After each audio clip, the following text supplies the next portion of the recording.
Thank you, Senator Lee. First off, I think all of us would agree we would support infrastructure. I did. I was governor of Florida for 8 years. We actually spent $85 billion on infrastructure. $85 billion on roads, bridges, airports, and seaports. Now, we did it responsibly. At the same time that we spent $85 billion, we paid off of third estate debt. We paid off, I think, about $10.5 billion of debt. At the same time, we cut taxes and fees 100 times. The way we did it is the way we should be doing government. You grow your economy, and then your revenues increase. And then you have money to spend on infrastructure, on our environment, or whatever you would like to spend it on that the American people want. But it has to be paid for. So one thing that I've been concerned about is there's no CBO score. Hopefully we're going to get a CBO score before we vote on this, but we haven't seen a CBO score. We put together this chart from information that we received from the individuals that are supporting this. And first, the initial list, they said there would be about $533 billion paid for. And then the next list, it looks like, a total of, $480-some billion. But we went through the, and take two of them. I'll give you just two of them. Take the unemployed insurer retention tax credits, and then one below it, unpaid paid and family leave tax credits. They're not even in the text. That's $150 billion of pay for us. Now, maybe it's in the text. It's a long text. It's 2,700 pages, and we haven't found it yet. But no one's been able to show me where that's in the text. Next, I come from a state that we have a significant number of Medicare recipients. I don't believe we ought to be taking money from Medicare to pay for roads. I just don't believe it makes any sense to be doing that.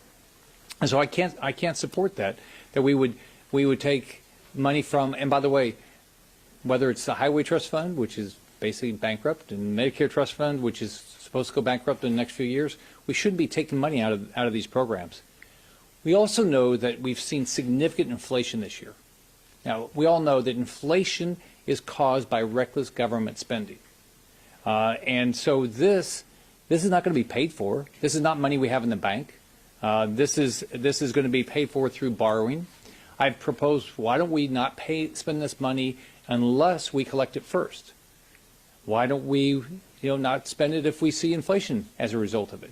So we'll see if any of those go forward. But let me just give you some examples of what's happening to inflation. And inflation is caused by doing things like this, spending money we don't have. It causes inflation. A father of three in Jacksonville who is temporarily helping take care of two other kids because their father is out of work.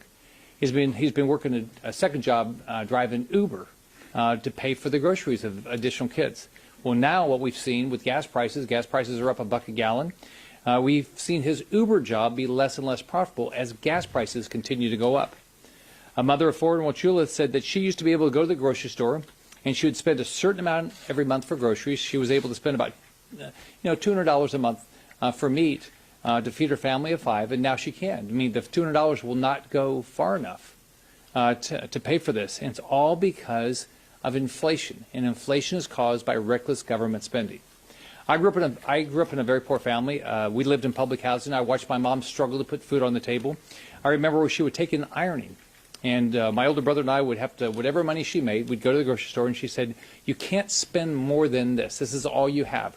We know things are going up in price, so we had to know what everything cost. We had to measure it in our head and make sure, because we just whatever change she made that day, that's what we spent groceries on.